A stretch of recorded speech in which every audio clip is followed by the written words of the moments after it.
गुरुर्ब्रह्मा गुरुर्विष्णु गुरुर्देवो महेश्वरः गुरुर्साक्षात् परब्रह्म तस्मै श्री गुरुवे नमः। ओम गजाननं भूतगणाधिसेवितं कपितजम्बुफलचारुभक्षणं उमासुतं शोकविनाशकारिकं नमामि विघ्नेश्वरपादपङ्कजम्। ओम श्री शाम शिवाय नमः। ओम श्री शाम शिवाय नमः। ओम श्री शाम शिवाय नमः। ओम श्री शाम शिवाय नमः। बोलो शंकर भगवान की जय। जो शिव पुराण को शुरू से आखिर तक सुनते हैं उनकी सभी इच्छाएं पूर्ण हो जाती हैं, सब रोगों से वो मुक्ति पा जाते हैं और सब कष्टों से मुक्त हो जाते हैं और धन धान्य की वृद्धि होती है और पुत्र वालों को पुत्र की प्राप्ति होती है, निर्धन धनवान हो जाता है, संतानहीन को संतान की प्राप्ति होती है और अंत में जो है शिवलोक को जाता है।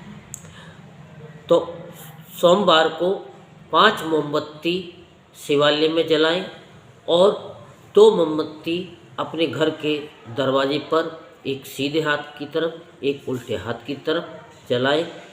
21 सोमवार करने से उस मनुष्य की सभी इच्छाएं पूर्ण हो जाती हैं। अब हम आपको शिव पुराण की कथा सुनाते हैं, तो आप सभी बड़े ध्यानपूर्वक कथा को श्रवण करेंगे और अपने जीवन में आनंद प्राप्त करेंगे। तो आज हम शिव पुराण में श्री शिव और जलंधर का युद्ध और जलंधर द्वारा गांधर्वी माया से शिव को मोहित कर शीघ्र ही पार्वती के पास पहुंचना, उसकी माया को जानकर पार्वती का अदृश्य हो जाना और विष्णु को जलंधर पत्नी वृंदा के पास जाने के लिए कहना।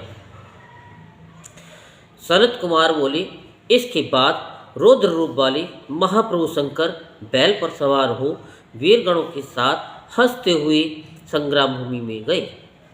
जो रुद्रगण पहले पराजित होकर भाग गए थे वे शिव जी को आते हुए देखकर सिंहनाद करते हुए युद्ध भूमि में पुनः लौट आए।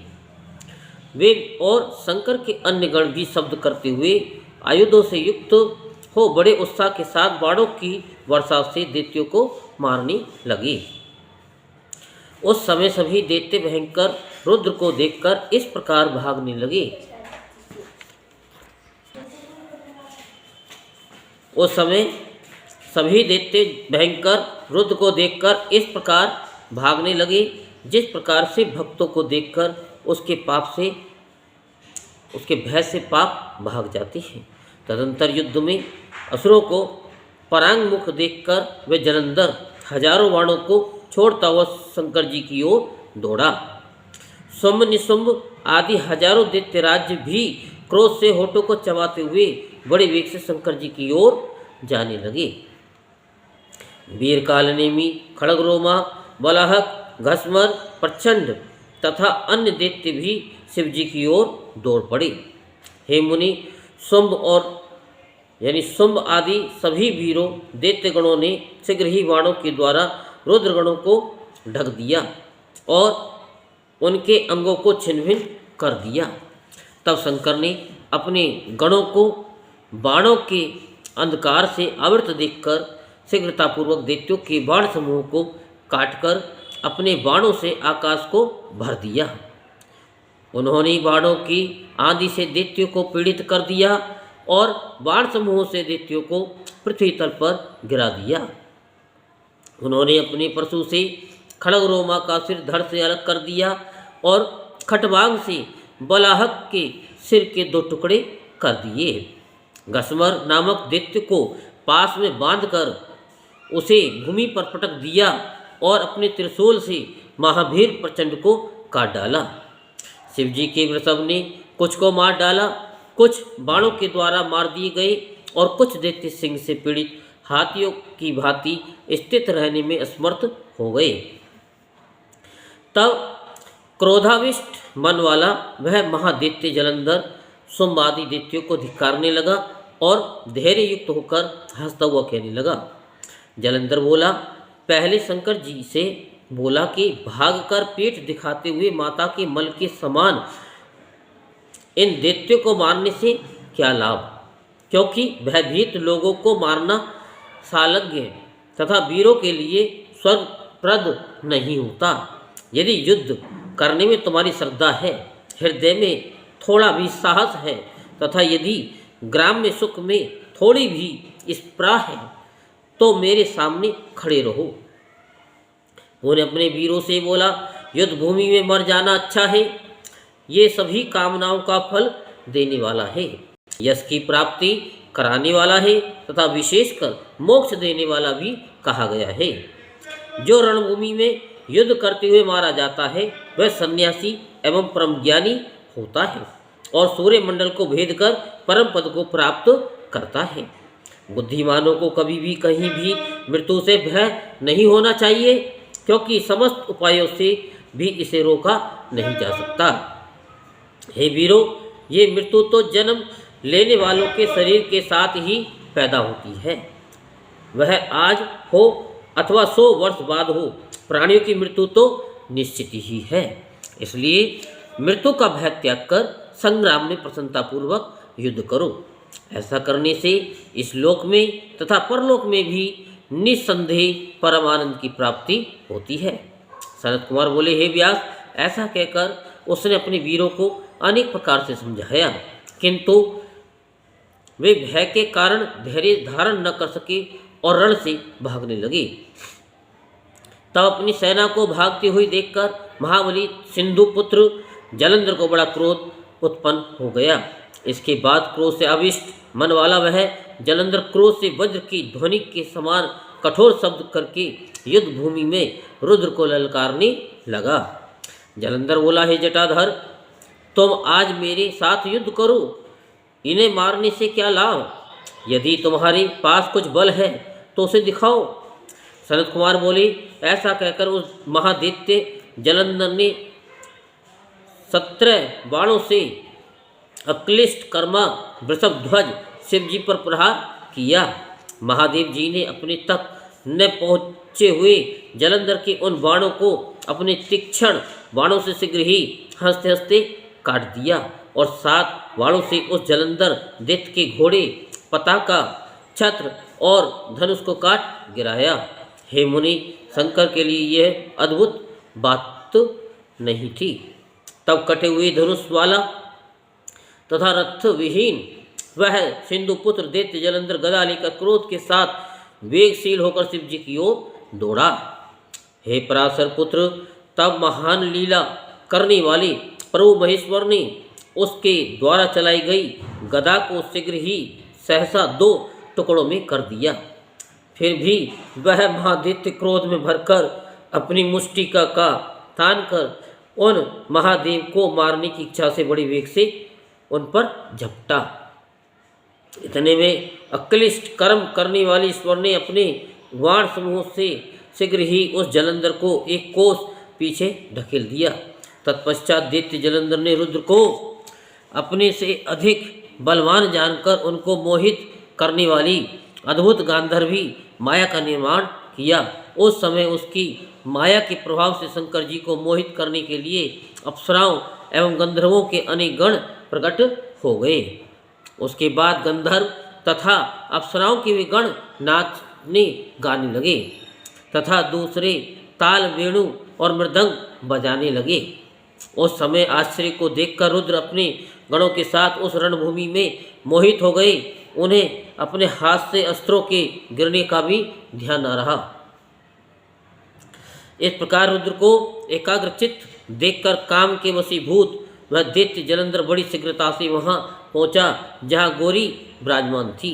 हे व्यास, युद्ध भूमि में महाबली शुंभ और निशुंभ को नियुक्त कर तथा स्वयं 10 भुजा, 5 मुख, 3 नेत्र तथा जटा धारण कर महावृषभ पर आरूढ़ हो वह जलंधर अपनी आसुरी माया के प्रभाव से सर्वदा शंकर के समान सुशोभित होने लगा। शिवप्रिया पार्वती रुद्र को आते हुए देखकर सखियों के मध्य से उसके सामने आकर उपस्थित हो गई। उस दैत्य ने जो ही पार्वती को देखा उसी समय संयम रहित हो गया और उसके अंग जड़ हो गए। तदंतर वह गौरी उस दानव को पहचान कर भय से व्याकुल हो वेगपूर्वक अंतर्ध्यान होकर उत्तर मानस की ओर चली गई। तत्पश्चात क्षण मात्र में ही बिजली की लता के समान पार्वती को न देखकर वह दैत्य पुनः युद्ध करने के लिए बड़े वेग से वहां पहुंच गया जहां शिवजी थे। तब पार्वती ने मन से महा विष्णु का स्मरण किया और उन्होंने तत्क्षण अपने समीप उन विष्णु को बैठा हुआ देखा। तदंतर जगत जननी शिवप्रिया पार्वती हाथ जोड़कर प्रणाम करते हुए उन विष्णु को देखकर प्रसन्नचित हो उनसे कहने लगी। पार्वती बोली, हे विष्णु, जलंधर दैत्य ने परम आश्चर्यजनक कार्य किया है। क्या आपको उस दुर्बुद्धि की चेष्टा विदित नहीं है? तब भगवान गरुड़ध्वज ने जगदम्बा का ये वचन सुनकर हाथ जोड़कर सिर झुकाकर शिव जी को प्रणाम कर कहा। तो श्री भगवान बोले कि हे देवी, आपकी कृपा से मुझे वह वृत्तांत ज्ञात हुआ है। हे माता, आप मुझे जो आज्ञा दे उसे मैं आपके आदेश से करने के लिए तत्पर हूँ। संत कुमार बोले, विष्णु के इस वचन को सुनकर जगन माता पार्वती धर्म नीति की शिक्षा देती हुई ऋषिकेश से कहने लगी। पार्वती बोली, उस दैत्य ने ही ऐसा मार्ग प्रदर्शित किया है, अब उसी का अनुसरण आप भी कीजिए। मेरी आज्ञा से आप उसकी स्त्री का पातिव्रत भंग कीजिए। हे लक्ष्मीपति, उसके बिना मैं महादैत्य नहीं मारा जा सकता, क्योंकि पातिव्रत धर्म के समान अन्य कोई धर्म पृथ्वी तल पर नहीं है। सनत कुमार बोले, पार्वती की ये आज्ञा सुनकर विष्णु जी उसी सिरोधार्य करके सिरोधार्य करके छल करने के लिए शीघ्र ही पुनः जलंधर की नगरी को चले गए। व्यास जी बोले, हे सनत कुमार, हे सर्वज्ञ, हे वक्ताओं में श्रेष्ठ, आप बताइए कि विष्णु ने वहां जाकर क्या किया और उस स्त्री ने अपने धर्म को कैसे छोड़ा। सनत कुमार बोले, दैत्य जलंधर के नगर में जाकर विष्णु वृंदा के पतिव्रत धर्म को नष्ट करने का विचार करने लगे। मायावियों में श्रेष्ठ उन्होंने वृंदा को सपन दिखाया और स्वयं अद्भुत रूप धारण करके उसके नगर के उद्यान में स्थित हो गए। तब उसकी पतिव्रता पत्नी देवी वृंदा ने विष्णु की माया के प्रभाव से रात्रि में दुस्वप्न देखा। उसने विष्णु की माया से सपन में देखा कि उसका पति भैंसे पर आरूढ़ होकर शरीर में तेल लगाए हुए नग्न होकर काले पुष्पों से विभूषित हो राक्षसों के साथ दक्षिण दिशा की ओर जा रहा है। उसका सिर मुड़ा हुआ और वह अंधकार से ढका हुआ है। इसी तरह उसने अपने को और अपने नगर को समुद्र में डूबते हुए देखा। इस प्रकार उसने रात्रि के शेष भाग में बहुत प्रकार के दुस्वप्नों को देखा। इसके बाद वह बाला जाकर देखे गए अपने सपनों पर विचार कर रही थी कि उसने उदित होते हुए सूर्य को छिद्रयुक्त और निष्प्रभ देखा। इन घटनाओं को अनिष्टकारी जानकर वह भय से बेहल हो गई और रोने लगी। उसे द्वार, अट्टालिका आदि कहीं भी शांति नहीं मिली। तदंतर वह अपनी दो सखियों के साथ नगर के बगीचे में आई, परंतु उस बाला को वहाँ भी कुछ शांति नहीं मिली। इसके बाद वह जलंधर की स्त्री दुखित होकर घबराती हुई एक वन से दूसरे वन में गई, किंतु वह अपने विषय में कुछ नहीं समझ पाई। घूमती हुई उस बाला ने सिंह के समान मुख वाले चमकते हुए दाढ़ और दांत वाले भयंकर दो राक्षसों को देखा। उन दोनों को देखकर भय से विहल हो वह जो ही भागने लगी तो ही उसने शिष्य के साथ मौन बैठे हुए शांत एवं तपस्वी को देखा। तदंतर भय भी उसने उन तपस्वी के गले में भुजा रूपी लता को डालकर कहा, हे मुनि, मेरी रक्षा कीजिए, मैं आपकी शरण में आई हूँ। दो राक्षसों द्वारा पीछा की जाती हुई उस भय से विहल उसको देखकर मुनि ने हूँ शब्द से ही उन दोनों राक्षसों को शीघ्र भगा दिया। हे मुनि, उनके हुंकार मात्र से भयभीत होकर भागते हुए उन दोनों राक्षसों को देखकर वह दैत्येंद्र पत्नी वृंदा अपने मन में बहुत अधिक विस्मित हो गई। तदंतर भयमुक्त वृंदा ने उन मुनिनाथ को हाथ जोड़कर दंडवत भूमि पर प्रणाम कर ये वचन कहा। वृंदा बोली, हे दया के सागर, हे मुनिनाथ, हे दूसरों की पीड़ा को दूर करने वाले, इन दुष्टों के घोर भय से आपने मेरी रक्षा की है। हे कृपा सागर, यद्यपि आप सर्वज्ञ हैं, सर्वदा समर्थ हैं, तथापि मैं आपसे कुछ निवेदन करना चाहती हूँ, कृपया आप उसे सुने। हे प्रभु, मेरे स्वामी जलंधर रुद्र से युद्ध करने के लिए गए हैं, वे वहाँ युद्ध में कैसे हैं? हे सुब्रत, आप उसे मुझसे कहिए। सनत कुमार बोले, उसके वाक्य को सुनकर कपट करके मौन बैठा हुआ तथा सर्वदा यानी स्वार्थ को सिद्ध करने में कुशल वह मुनि कृपा करके ऊपर की ओर देखने लगा। उसी समय दो बंदर आए और उसको प्रणाम कर सामने खड़े हो गए। उसके बाद उनकी भों के इशारे से नियुक्त होकर वे आकाश की ओर चले गए। हे मुनीश्वर, आधे क्षण में ही लौटकर जलंधर के मस्तक धड़ और दोनों हाथों को लेकर वे उसके सामने खड़े हो गए। वह वृंदा सिंधु नंदन जलंधर के सिर धड़ और दोनों हाथों को देखकर पति के दुख से दुखित तथा मूर्छित होकर पृथ्वी पर गिर पड़ी और विलाप होने लगी। वृंदा बोली, हे प्रभु, जो आप पहले सुख की बात सुनाकर मुझे प्रसन्न किया करते थे, वही आज आप अपनी निरपराध पत्नी से बोलते क्यों नहीं हैं? अहो, जिन्होंने पहले गंधर्वों के साथ विष्णु और देवताओं को भी पराजित कर दिया था, वे ही त्रिलोक के विजयी आज एक तपस्वी से कैसे मारे गए? हे दैत्य श्रेष्ठ, मैंने आपसे पूर्व में कहा था कि शिव पर ब्रह्म है, परंतु आपने रुद्र के तत्व को न जानकर मेरे उस वाक्य को स्वीकार नहीं किया। आपकी सेवा के प्रभाव से मैंने जान लिया था कि आप कुसंग के वशीभूत होकर गर्व के कारण मेरी बात नहीं मान रहे हैं। अपने धर्म में पारायण जलंधर की पत्नी इस प्रकार कह कहकर दुखित हृदय से अनेक प्रकार से विलाप करने लगी। तदंतर दुख से उच्छाट छोड़ती हुई तथा धैर्य धारण कर वे वृंदा उन मुनि श्रेष्ठ को प्रणाम कर हाथ जोड़कर बोली, हे कृपा सिंधु, हे मुनि श्रेष्ठ, दूसरे का उपकार करने में ही आपका आदर है, इसलिए मुझ पर कृपा करके हे साधु, मेरे इस स्वामी को आप जीवित कर दें। हे मुनीश्वर, मैं समझती हूँ कि आप पुनः इसको जीवित करने में समर्थ हैं, इसलिए मेरे प्राणनाथ को आप जीवित कर दें। सनत कुमार बोले, इस प्रकार कहकर पतिव्रत धर्म में तत्पर वह दैत्य पत्नी दुख से श्वास छोड़ती हुई उनके पैरों पर गिर पड़ी। मुनि बोले, ये युद्ध में रुद्र के द्वारा मारा गया है, इसलिए इसको जीवित मैं यानी जलाने में समर्थ नहीं हूँ, क्योंकि रुद्र के द्वारा युद्ध में मारा गया व्यक्ति कभी जीवित नहीं होता। तथापि शरणागत की रक्षा करनी चाहिए। इस शाश्वत धर्म को जानता हुआ मैं कृपा से युक्त होकर इसे जीवित कर देता हूँ। सनत कुमार बोले, हे मुनि, सभी मायावियों में श्रेष्ठ वे मुनि रूपी विष्णु ऐसा कहकर उसके पति को जीवित करके वहाँ से अंतर्ध्यान हो गए। उनके द्वारा जीवित समुद्रपुत्र समुद्र भी शीघ्र उठकर प्रसन्न मन से वृंदा का आलिंगन कर उसके मुख का स्पर्श करने लगा।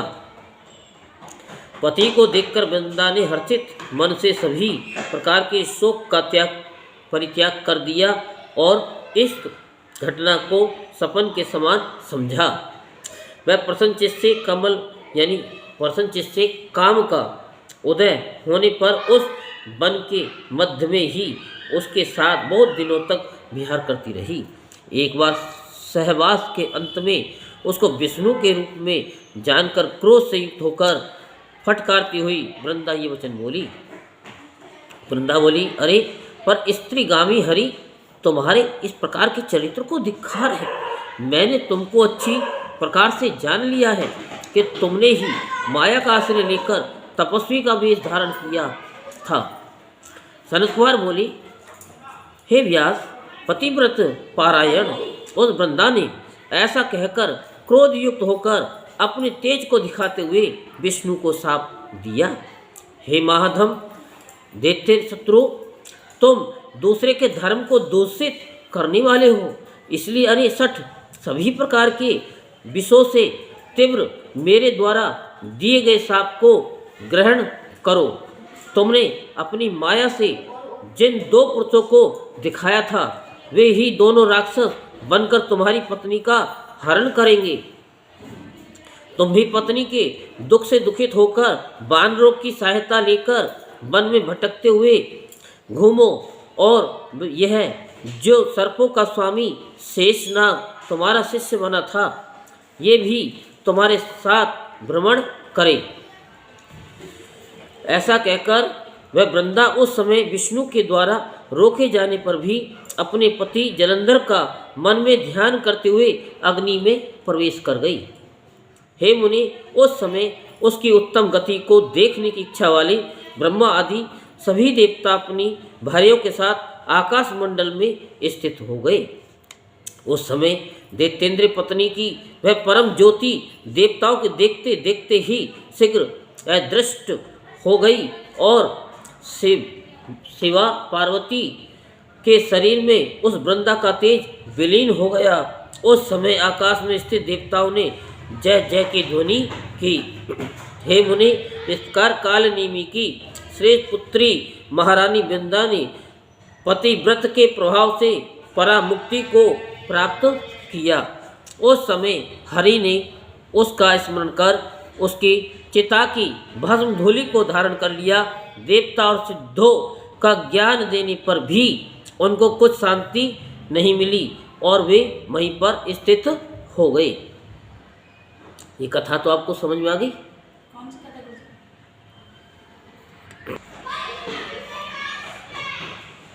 तो व्यास जी बोले, ब्रह्मा जी के श्रेष्ठ पुत्र परम बुद्धिमान हैं। हे सनत कुमार जी, आपने इस परम अद्भुत कथा का श्रवण कराया है। इसके बाद क्या हुआ? उस युद्ध में वह दैत्य जलंधर किस प्रकार मारा गया, इसे कहिए। सनत कुमार बोले, जब वह दैत्य पति जलंधर पार्वती को न देखकर युद्ध भूमि में लौट आया और गांधर्वी माया विलीन हो गई, तब वृषभ ध्वज भगवान शंकर चैतन्य हुए। माया के अंतर्ध्यान हो जाने पर भगवान शंकर को ज्ञान हुआ। तदंतर संहार करने वाले शंकर लौकिक गति का आश्रय लेकर अत्यधिक क्रुद्ध हुए। इसके बाद शिवजी विस्मित मन तथा क्रुद्ध होकर जलंधर से युद्ध करने के लिए चल दिए। उस दैत्य ने भी शिवजी को पुनः आता हुआ देखकर उन पर बाणों की वर्षा करना प्रारंभ कर दिया। प्रभु शिवजी ने बलशाली उस जलंधर के द्वारा छोड़े गए उग्र बाणों को अपने श्रेष्ठ बाणों से बड़ी शीघ्रता से काटकर गिरा दिया। त्रिभुवन संहार करता शिव के लिए ये कोई अद्भुत बात नहीं थी। तदंतर अद्भुत पराक्रम वाले शंकर को देखकर जलंधर ने उन्हें मोहित करने के लिए माया की पार्वती बनाई। शिवजी ने रथ पर स्थित बंधी हुई, विलाप करती हुई एवं शुंभ तथा निशुंभ के द्वारा मारी जाती हुई पार्वती को देखा। तब उस स्थिति वाली पार्वती को देखकर लौकिक गति प्रदर्शित करते हुए शिवजी सामान्य जनों की तरह अत्यंत व्याकुल हो उठे। उस समय अनेक प्रकार की लीलाओं में प्रवीण शंकर जी के अंग शिथिल हो गए और अपना पराक्रम भूलकर वे दुखी होकर नीचे मुंह करके मौन हो गए। कौन हो गए मौन? शंकर भगवान। उसके बाद जलंधर ने पुंग तक धंसने वाले 3 बाणों से वेग पूर्वक शिवजी के सिर, हृदय तथा उदर प्रदेश पर प्रहार किया। तब महालीला करने वाले तथा ज्ञान तत्व वाले भगवान रुद्र ने क्षण भर में अग्नि ज्वाला के समूह से युक्त अत्यंत भयंकर रौद्र रूप धारण कर लिया। उनके इस अति महारौद्र रूप को देखकर महादैत्यगण सन्मुख खड़े रहने में असमर्थ हो गए और दसों दिशाओं में भागने लगे। हे मुनीश्वर, उस समय वीरों में विख्यात महावीर जो शुंभ एवं निशुंभ थे, वे भी रण में स्थित न रह सके। जलंधर के द्वारा रची गई माया क्षण भर में विलुप्त हो गई। उस संग्राम में चारों ओर महान हाहाकार होने लगा। तब उन दोनों को भागते हुए देखकर क्रुद्ध हुए रुद्र ने धिक्कार कर उन शुंभ निशुंभ को इस प्रकार शाप दिया। रुद्र बोले, तुम दोनों दैत्य महान दुष्ट हो, तुम दोनों पार्वती को दंड देने वाले हो, मेरा महान अपराध करने वाले हो और इस संग्राम से भाग रहे हो, तो युद्ध से भागने वालों को नहीं मारना चाहिए। अतः मैं तुम दोनों का वध नहीं करूँगा, किंतु गौरी मेरे युद्ध से भागे हुए तुम दोनों का वध अवश्य करेंगी। अभी शंकर जी ये बात कह ही रहे थे कि जलती हुई अग्नि के समान समुद्र पुत्र जलंधर अत्यधिक क्रुद्ध हो उठा। उसने बड़े वेग के साथ शिवजी पर तीक्ष्ण बाणों की वर्षा करना प्रारंभ कर दिया, जिससे पृथ्वी तल बाणों के अंधकार से ढक गया। अभी रुद्र उसके बाणों को काटने में लगे ही थे कि इतने में उस बलशाली ने परीक्ष से वृषभ पर प्रहार किया। उस प्रहार से आहत हुआ वृषभ रणभूमि से पीछे की ओर हटने लगा। शंकर जी के द्वारा खींचे जाने पर भी वह युद्ध भूमि में स्थित न रह सका। हे मुनीश्वर, उस समय महारुद्र ने सभी के लिए अति दुस्सह अपना तेज लोक में दिखाया, ये सत्य है। उन प्रभु रुद्र ने अत्यधिक क्रुद्ध होकर रौद्र रूप धारण कर लिया और वह सहसा प्रलय काल की अग्नि के समान अत्यंत भयंकर हो गए। मेरु श्रृंग के समान अचल उस दैत्य को अपने आगे स्थित देखकर तथा उसे दूसरे से अवध्य जानकर भी स्वयं उस दैत्य को मारने के लिए उद्धत हो गए।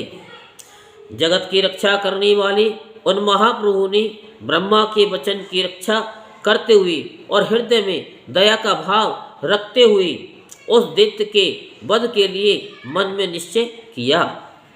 उस समय क्रोध करके अपनी लीला से त्रिशूलधारी भगवान शंकर ने महासमुद्र में अपने पैर के अंगूठे से शीघ्र ही भयानक तथा अद्भुत रथ चक्र का निर्माण किया।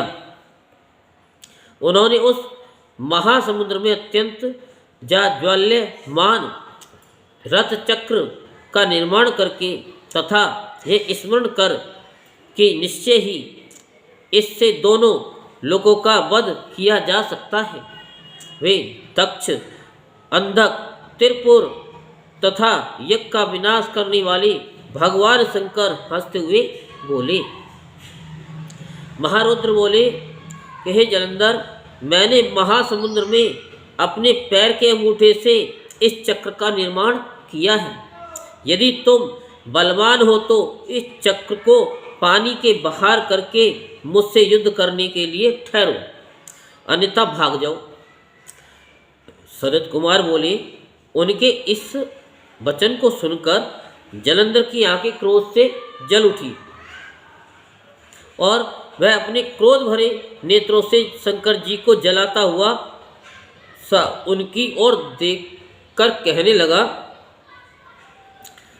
कि हे शंकर, मैं रेखा के समान इस चक्र सुदर्शन को उठाकर गणों सहित तुम्हारा एवं देवताओं के साथ समस्त लोगों का वध कर गरुड़ के समान अपना भाग ग्रहण करूँगा। हे महेश्वर, मैं इंद्र सहित चर अचर सभी का नाश करने में समर्थ हूँ। इस त्रिलोकी में ऐसा कौन है जो मेरे बाणों के द्वारा अभेद हो। मैंने अपनी बाल्यावस्था में ही तपस्या के प्रभाव से भगवान ब्रह्मा को भी जीत लिया था और वे बलवान ब्रह्मा मुनियों एवं देवताओं के साथ मेरे घर में हैं। हे रुद्र, मैंने चराचर सहित संपूर्ण त्रिलोकी को क्षण मात्र में जला दिया और अपनी तपस्या से भगवान विष्णु को भी जीत लिया। फिर मैं तुम्हें क्या समझता हूँ?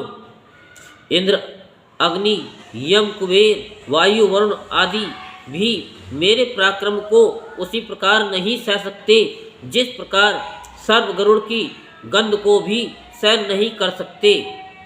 हे शंकर, स्वर्ग तथा भूलोक में मेरे लिए कोई वाहन नहीं मिला। मैंने समस्त पर्वतों पर जाकर सभी गणेश्वरों को परास्त किया है। मैंने अपनी खुजली मिटाने के लिए पर्वतराज हिमालय, मंदर, शोभा में नील पर्वत तथा सुंदर मेरु पर्वत को अपने बाहुदंड से घिस डाला है। मैंने हिमालय पर्वत पर लीला करने हेतु अपनी भुजाओं से गंगा जी को रोक दिया था। मेरे भृत्यों ने शत्रु देवताओं पर विजय प्राप्त की।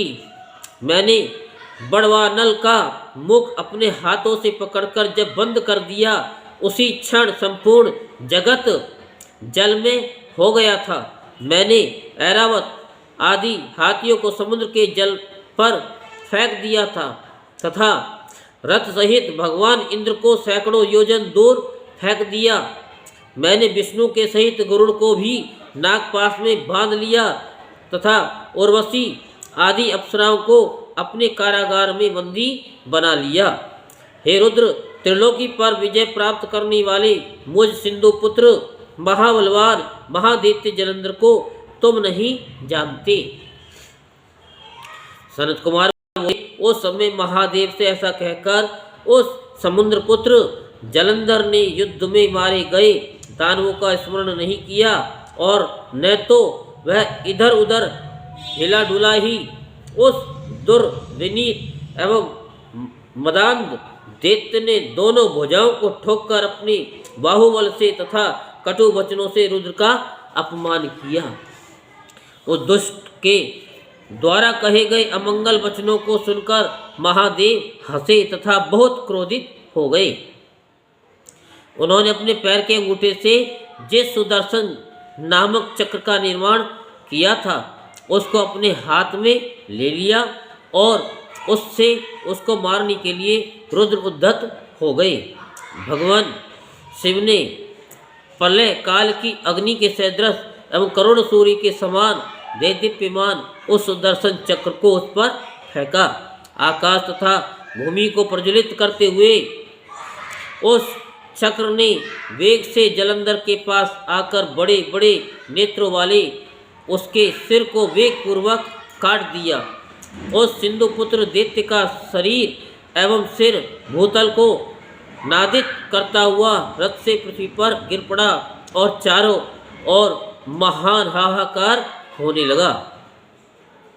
काले पहाड़ के समान उसका शरीर दो टुकड़े होकर उसी प्रकार गिर पड़ा जैसे वज्र के प्रहार से अति विशाल पर्वत दो टुकड़े होकर समुद्र पर या समुद्र में गिर पड़ा है। हे मुनीश्वर, उसके भयंकर रक्त से सारा जगत व्याप्त हो गया और उससे पृथ्वी लाल हो जाने से विकृत हो गई। शिव जी की आज्ञा से उसका संपूर्ण रक्त एवं मांस महारौरव नरक में जाकर रक्त का कुंड बन गया। उसके शरीर से निकला हुआ तेज शंकर में उसी प्रकार समा गया जिस प्रकार वृंदा के शरीर से उत्पन्न तेज गौरी से प्रविष्ट हो गया था। जलंधर को मरा हुआ देखकर उस समय देव, गंधर्व तथा नागगण अत्यंत प्रसन्न हो गए और शंकर जी को साधुवाद देने लगे। सभी देव, सिद्ध एवं मुनीश्वर भी प्रसन्न हो गए और पुष्प वृष्टि करते हुए उच्च स्वर में उनका यशोगान करने लगे। देवांगनाएं प्रेम विहल होकर अति आनंद पूर्वक नृत्य करने लगी और मनोहर राग युक्त शब्दों से किन्नरों के साथ सुंदर पदों को गाने लगी। हे मुने, उस समय वृंदापति जलंधर के मर जाने पर सभी और पवित्र तथा सुहृद स्पर्श वाली दिशाएं प्रसन्न हो गईं। शीतल मंद सुगंध तीनों प्रकार की वायु चलने लगी। चंद्रमा शीतलता से युक्त हो गया, सूर्य परम तेज से तपने लगा, शांत अग्नि जलने लगी और आकाश निर्मल हो गया।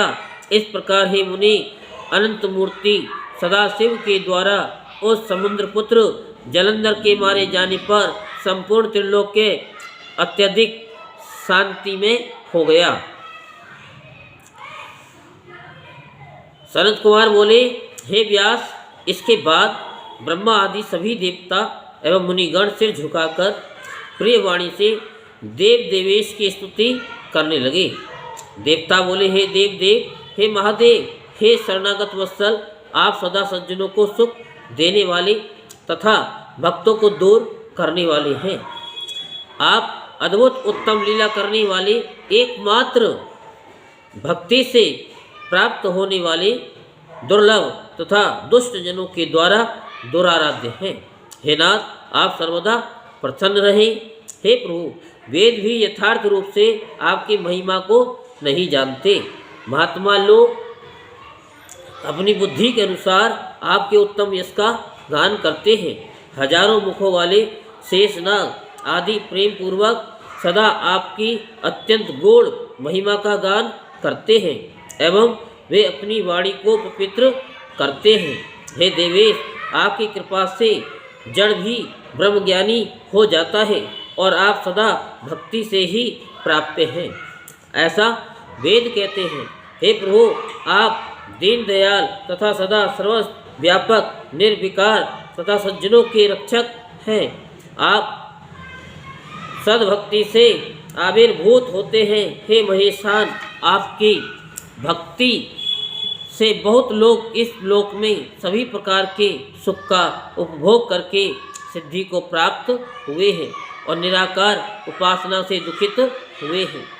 हे प्रभु, पूर्व समय में यदुवंशी भक्त दासरहा तथा उनकी पत्नी कलावती ने आपकी भक्ति से ही परम सिद्धि प्राप्त कर ली थी।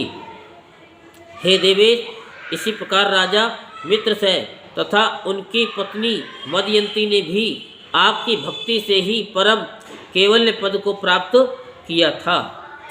केकय नरेश की सौमनी नामक कन्या ने आपकी भक्ति से महायोगियों के लिए भी दुर्लभ परम सुख प्राप्त किया था।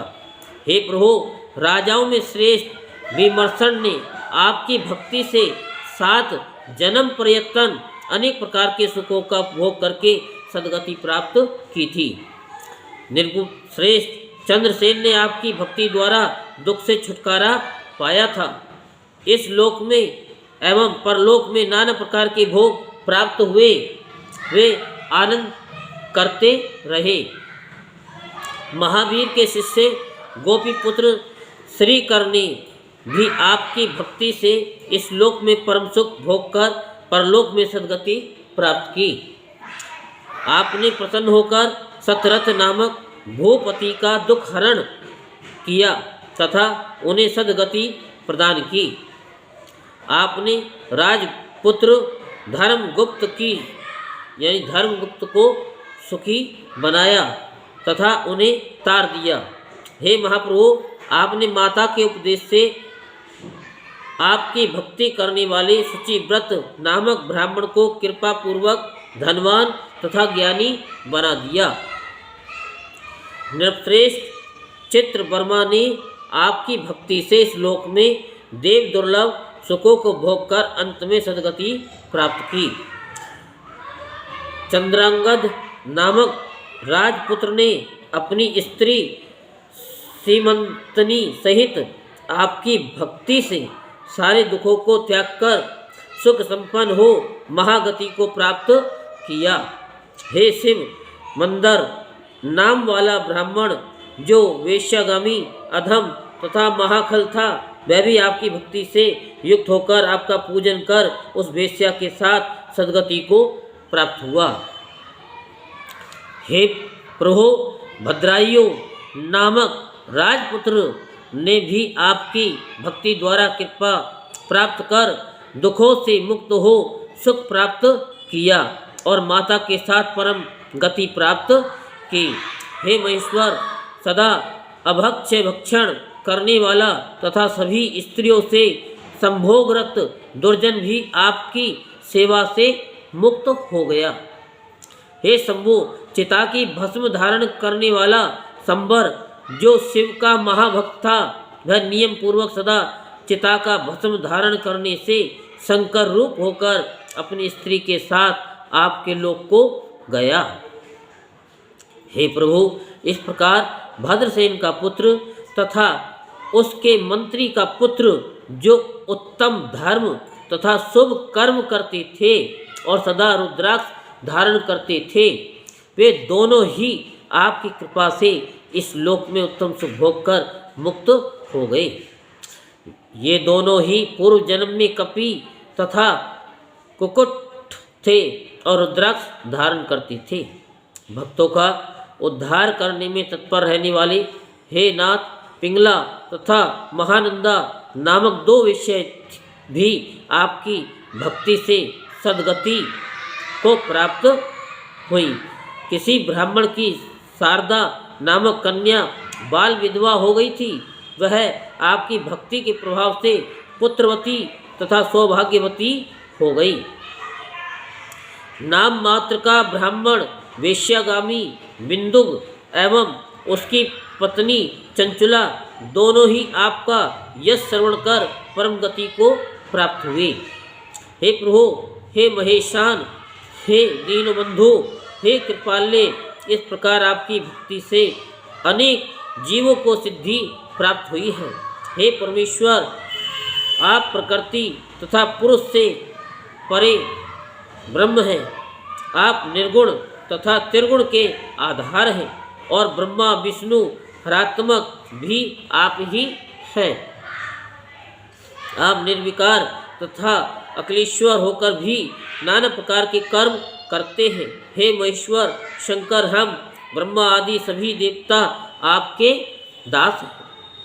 हे नाथ, हे देवेश, हे शिव, हम सभी आपकी प्रजा हैं और सदा आपके शरणागत हैं। अतः आप प्रसन्न होइए और सदा हम लोगों की रक्षा कीजिए। सनत कुमार बोले, इस प्रकार ब्रह्मा दी देवता तथा सभी मुनीश्वर स्तुति करके शिव जी के चरण युगल का ध्यान करते हुए मौन हो गए। इसके बाद महेश्वर प्रभु शंकर जी देवगणों की शुभ स्तुति सुनकर उन्हें श्रेष्ठ वर देकर शीघ्र अंतर्ध्यान हो गए। शत्रुओं के मारे जाने से प्रहलाद सभी देवता प्रसन्न हो गए और शिव जी के उत्तम यश का गान करते हुए अपने अपने धाम को चले गए। जलंधर वध से संबंधित भगवान शिव का ये श्रेष्ठ आख्यान पुण्य को देने वाला है, सब पापों को नष्ट करने वाला है। देवताओं के द्वारा की गई ये स्तुति पुण्य देने वाली, समस्त पापों को नष्ट करने वाली, सब प्रकार के सुखों को देने वाली तथा सर्वदा महेश को आनंद प्रदान करने वाली है। जो इन दोनों आख्यानों को पढ़ता है अथवा पढ़ाता है, वह इस लोक में महान सुख भोग कर अंत में गणी यानी गणपति तत्व को प्राप्त करता है। ये स्तुति सुनाई क्योंकि जलंधर का वध हो गया, तो देवताओं ने स्तुति की। अब विष्णु भगवान भी जो है वृंदा के चिता में लोटपोट होने लगी, क्योंकि वो भी तो उनको अपना वो समझ गए। जब उनके साथ में भोग किया तो वो उसी में लिप्त हो गई, तो अब उनको कैसे मुक्त करना है, अब ये अब सुनाते हैं। तो व्यास जी बोले कि हे ब्रह्मपुत्र, आपको नमस्कार है। हे श्रेष्ठ भक्त, आप धन्य हैं जो आपने शंकर जी की ये महादिव्य शुभ कथा सुनाई है मुने।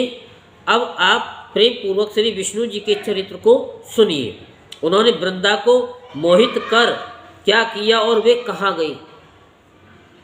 सनत कुमार बोले, हे महाप्राज्ञ, हे शिव भक्तों में श्रेष्ठ व्यास जी, अब आप शिव चरित्र से परिपूर्ण तथा निर्मल विस्तृत चरित्र को सुनिए। जब ब्रह्मादि देवता स्तुति कर मौन हो गए, तब शरणागत वत्सल शंकर अति प्रसन्न होकर कहने लगे। शंभु बोले, हे ब्रह्मन, हे सभी श्रेष्ठ देवगण, मैं ये सत्य सत्य कह रहा हूँ।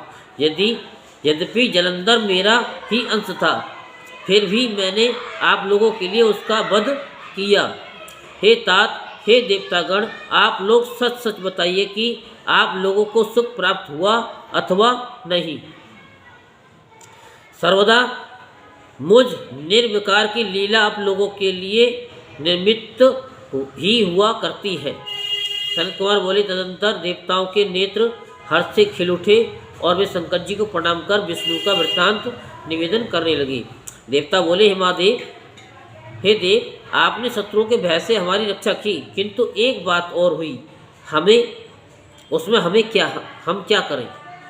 हे नाथ, विष्णु ने बड़े प्रयत्न के साथ वृंदा को मोहित किया और वे शीघ्र ही अग्नि में भस्म हो गई, परम गति को प्राप्त हुई। किंतु उस समय वृंदा के लावण्य पर आसक्त होकर विष्णु मोहित होकर उसकी चिता का भस्म धारण करते हैं। वे आपकी माया से विमोहित हो गए हैं। सिद्धों, मुनियों तथा हम लोगों ने उन्हें बड़े आदर के साथ समझाया, किंतु वे हरि आपकी माया से मोहित होने के कारण कुछ भी नहीं समझ रहे हैं। अतः हे महेश, आप कृपा कीजिए और विष्णु को समझाइए। ये प्राकृतिक संपूर्ण चराचर जगत आपके ही अधीन है। सनत कुमार बोले, देवगणों के इस वचन को सुनकर महालीला करने वाले तथा स्वतंत्र भगवान शंकर हाथ जोड़े हुए उन देवगणों से कहने लगे। महेश बोले, हे ब्रह्मन, हे देवों, आप लोग श्रद्धापूर्वक मेरे वचन को सुने। संपूर्ण लोगों को मोहित करने वाली मेरी माया दुस्तर है। देवता, असुर एवं मनुष्यों के सहित सारा जगत उसी के अधीन है। उसी माया से मोहित होने के कारण विष्णु काम के अधीन हो गए हैं। वह माया ही उमा नाम से विख्यात है, जो इन तीनों देवताओं की जननी है। वही मूल प्रकृति तथा परम मनोहर गिरजा के नाम से विख्यात है। हे देवताओं, आप लोग विष्णु का मोह दूर करने के लिए ही शीघ्र ही शरणदायिनी मोहिनी तथा सभी कामनाएं पूर्ण करने वाली शिवा नामक माया की शरण में जाइए और उस मेरी शक्ति को संतुष्ट करने वाली स्तुति कीजिए। यदि वे प्रसन्न हो जाएंगी तो आप लोगों का सारा कार्य पूर्ण करेंगी।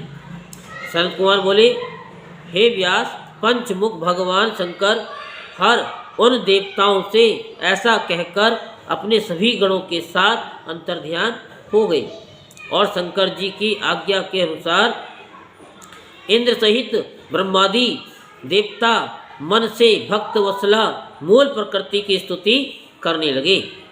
देवता बोले, जिस मूल प्रकृति से उत्पन्न हुए सत्व, रज और तम, ये तीन यानी ये गुण तथा सृष्टि का सृजन, पालन तथा संहार करते हैं और जिसकी इच्छा से इस विश्व का आविर्भाव तथा तिरोभाव होता है, उस मूल प्रकृति को हम नमस्कार करते हैं, जो पराशक्ति शब्द आदि 23 गुणों से समन्वित हो इस जगत में व्यापक है, जिसके रूप और कर्म को वे तीनों लोग नहीं जानते, उस मूल प्रकृति को हम नमस्कार करते हैं। जिनकी भक्ति से युक्त पुरुष दारिद्र्य, मोह, उत्पत्ति तथा विनाश आदि को नहीं प्राप्त करते, उन भक्त वत्सला मूल प्रकृति को हम नमस्कार करते हैं। हे महादेव, हे परमेश्वरी, हम देवताओं का कार्य कीजिए। हे शिवे, विष्णु के मोह को दूर कीजिए। हे दुर्गे, आपको नमस्कार है। हे देवी, कैलाशवासी शंकर एवं जलंधर के युद्ध में उसका वध करने के लिए शिव के प्रवृत्ति होने पर गौरी के आदेश से ही विष्णु ने बड़े प्रयत्न के साथ वृंदा को मोहित किया और उसका सतीत्व नष्ट किया। तब वह अग्नि में भस्म हो गई और उत्तम गति को प्राप्त हुई। तब भक्तों पर अनुग्रह करने वाले शंकर ने हम लोगों पर कृपा करके जलंधर का वध कर दिया और हम सभी को उसके भय से मुक्त भी कर दिया है। हे देवी, हम सभी उन शंकर की आज्ञा से आपकी शरण में आए हैं, क्योंकि आप और शंकर दोनों ही अपने भक्तों का उद्धार करने में निरत रहते हैं। हे भगवती, वृंदा के लावण्य से भ्रमित हुए विष्णु इस समय ज्ञान से भ्रष्ट तथा विमोहित हो उसकी चिता का भस्म धारण कर वहीं स्थित हैं। हे महेश्वरी, आपकी माया से मोहित होने के कारण सिद्धों तथा देवताओं के द्वारा समझाए जाने पर भी विष्णु नहीं समझ रहे हैं। हे महादेवी, कृपा कीजिए और विष्णु को समझाइए, जिससे देवताओं का कार्य करने वाले वे विष्णु स्वचित्त होकर अपने लोक की रक्षा करें। इस प्रकार की स्तुति करते हुए देवताओं ने अपनी कांति से समस्त दिशाओं को व्याप्त कर दिया और व्याप्त किए हुए एक तेजो मंडल को आकाश में स्थित देखा। हे व्यास, इंद्र सहित ब्रह्मा आदि सभी देवताओं ने मनोरथों को देने वाली आकाशवाणी उस तेजो मंडल के मध्य से सुनी। आकाशवाणी बोली, हे देवताओं, में ही तीनों प्रकार के गुणों के द्वारा अलग अलग तीनों रूपों में स्थित हूँ। रजोगुण रूप से गौरी और सतोगुण से लक्ष्मी तथा तमोगुण से सुरा ज्योति के रूप में स्थित हूँ। अतः आप लोग मेरी आज्ञा से उन देवियों के समीप आदरपूर्वक जाइए, वे प्रसन्न होकर उस मनोरथ को पूर्ण करेंगी। सनत कुमार बोले, हे मुनि, विस्मय से उत्फुल्ल नेत्रों वाले देवताओं द्वारा उस वाणी को सुनते ही वह तेज अंतर्ध्यान हो गया। तत्पश्चात सभी देवगण उस आकाशवाणी को सुनकर तथा उस वाक्य से प्रेरित होकर गौरी, लक्ष्मी तथा सुरा देवी को प्रणाम करने लगे। ब्रह्मादि सभी देवताओं ने नतमस्तक होकर विविध स्तुतियों से परम भक्ति पूर्वक उन देवियों की स्तुति की। हे व्यास जी, तब वे देवियां अपने अद्भुत तेज से सभी दिशाओं को प्रकाशित करती हुई शीघ्र ही उनके समक्ष प्रकट हो गई। तब देवताओं ने उन देवियों को देखकर अत्यंत प्रसन्न मन से उन्हें प्रणाम करके भक्ति से उनकी स्तुति की और अपना कार्य निवेदित किया। इसके बाद भक्तवत्सला उन देवियों ने प्रणाम करते हुए देवताओं को देखकर उन्हें अपना अपना बीज दिया और आदरपूर्वक उनसे ये वचन कहा।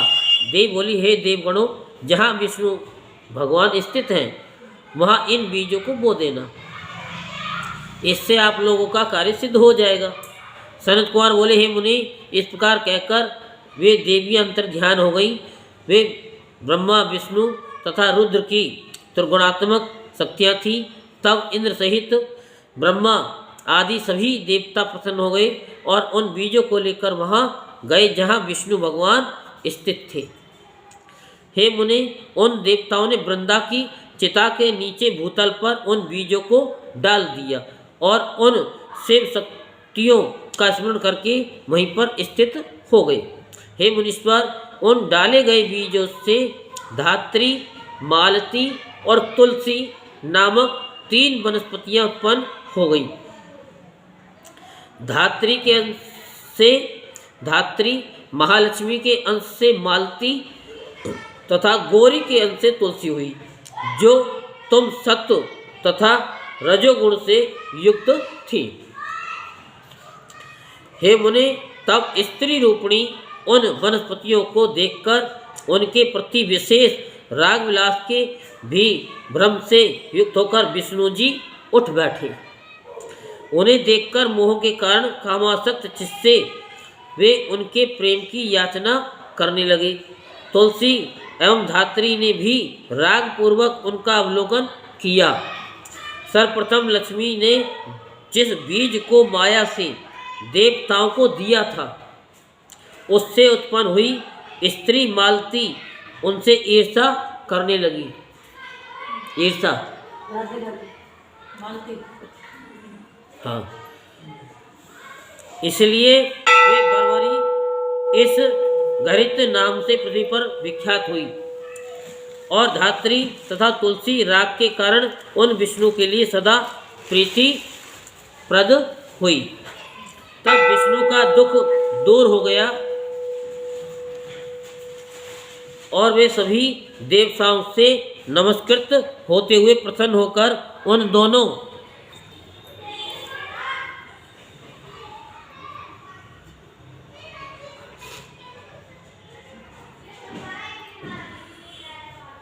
तो थोड़ा सा दोबारा सुनो।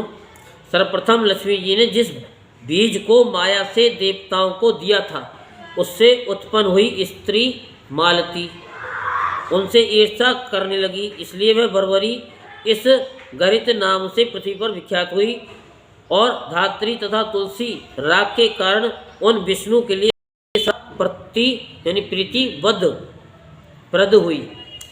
तब विष्णु को यानी विष्णु का दुख दूर हो गया और वे सभी देवताओं से नमस्कृत होते हुए प्रसन्न होकर उन दोनों के साथ वैकुंठ लोक को चले गए।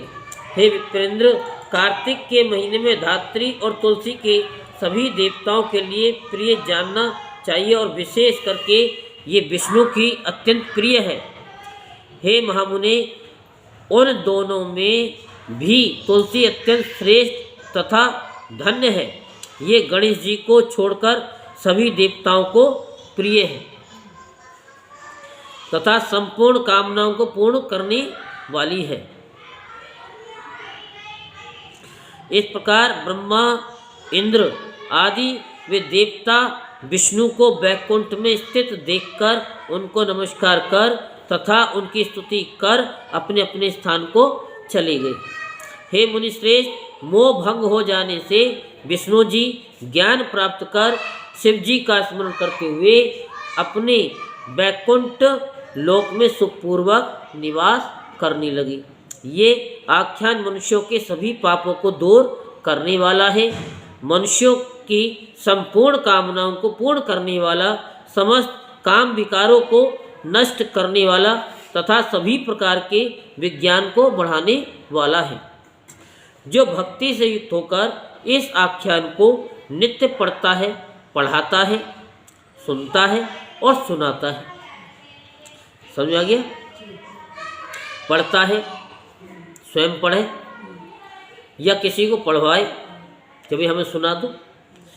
जो सुनता है और सुनाता है वह परम गति को प्राप्त करता है। अभी तो कथा सुनते हो, व्हाट्सएप पे भी डालते हो, शेयर करते हो कि नहीं करते हो डेली, तो ये भी क्या है कि परम गति प्राप्त कराता है। ये शास्त्रों में ही लिखा है। जो बुद्धिमान वीर इस उत्तम अत्युत्तम आख्यान को पढ़कर संग्राम में जाता है, कहाँ? लड़ाई में, वह विजयी होता है, इसमें संदेह नहीं है। ये आख्यान ब्राह्मणों को ब्रह्म विद्या देने वाला और क्षत्रियों को जय प्रदान करने वाला और वैश्यों को अनेक प्रकार का धन देने वाला और शूद्रों को सुख देने वाला है।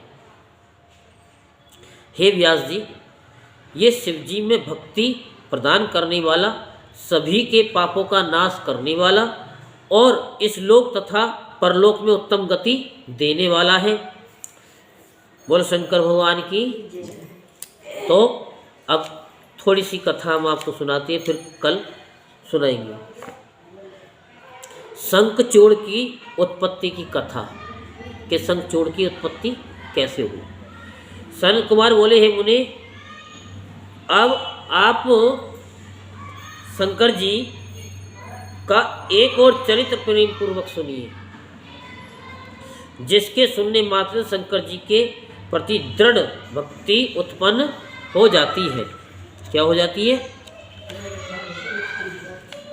दृढ़ भक्ति उत्पन्न हो जाती है। एक शंखचूड़ नामक दानव था। जो महावीर और देवताओं के लिए कंटक था।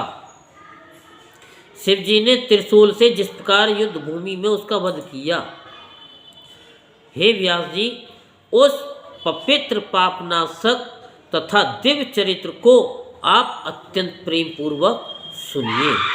मैं आपके सने से उसको कह रहा हूँ। ये इससे आगे की कथा हम कल आपको सुनाएंगे। बोल शंकर भगवान की जय, बोल उमापति महादेव की जय। हर हर महादेव, हर हर महादेव, हर हर